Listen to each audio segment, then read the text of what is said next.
Assalamualaikum warahmatullahi wabarakatuh, sahabat kaum muslimin yang dirahmati Allah Subhanahu wa Ta'ala. Kembali lagi dengan channel Bamir Witles. Kali ini admin akan membahas materi dari kitab Bahaya Lisan pada bab yang pertama, Ghibah dan Namimah bagian ketiga. Tema pembahasan, hukum berghibah dan mendengarkan ghibah. Membicarakan keadaan seseorang, termasuk aib seseorang, adalah perbuatan yang bisa mendatangkan dosa pada penggibah itu sendiri.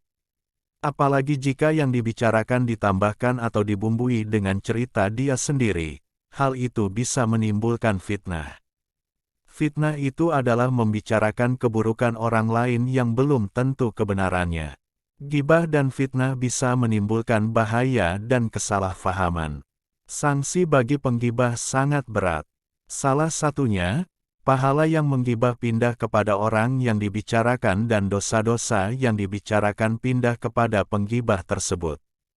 Coba kita bayangkan bagaimana rasanya memakan bangkai menjijikan sekali ya, apalagi itu bangkai saudara sendiri.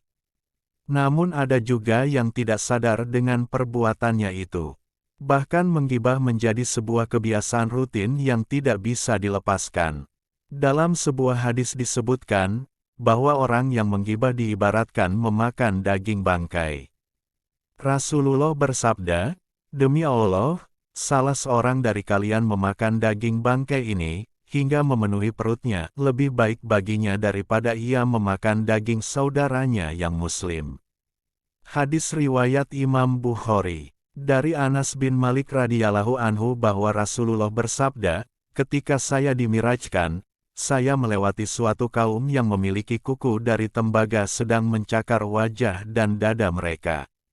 Saya bertanya, siapakah mereka ini wahai Jibril? Jibril menjawab, mereka adalah orang-orang yang memakan daging manusia, ghibah, dan melecehkan kehormatan mereka." Hadis riwayat Imam Abu Daud nomor 4878. Lalu bagaimana hukumnya orang yang mendengarkan ghibah? Orang yang mendengarkan ghibah mendapatkan dosa yang sama seperti pelakunya. Dengan demikian, orang yang mendengarkan ghibah tidak selamat dari dosa. Kecuali, jika ia mengingkari dengan lisannya atau dengan hatinya. Jika bisa, sebaiknya dia meninggalkan majelis atau tempat yang tengah menggibah tersebut. Jika tidak, ia bisa memutusnya dengan mengalihkan ke pembicaraan yang lain. Karena orang yang diam ketika mendengar ghibah, maka ia termasuk bergabung dengan pelakunya. Sehingga, Ibnu Mubarak mengingatkan agar pergi meninggalkan ghibah. Pergilah dari orang yang menggunjing, sebagaimana engkau lari dari kejaran singa. Setiap orang memiliki cacat, kekeliruan, kesalahan dan aib masing-masing. Oleh karenanya, ia mengingatkan agar kita tidak merasa mengetahui apa yang tidak diketahui orang lain. Daripada mengurusi aib orang lain, mengapa kita tidak menyibukkan diri dengan aib sendiri? Jagalah hak dan kehormatan saudaramu. Dalam sebuah hadis dinyatakan, barang siapa yang membela kehormatan saudaranya dari ghibah, maka menjadi hak Allah untuk membebaskannya dari api neraka. Barang siapa yang berkata tentang seorang mukmin yang tidak ada padanya, maka Allah akan menempatkannya pada lumpur ahli neraka, sampai dia keluar dari apa yang dia ucapkan. Hanya Allah yang Maha mengetahui segalanya.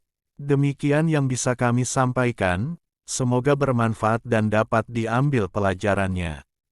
Akhir kata, kami ucapkan wassalamualaikum warahmatullahi wabarakatuh.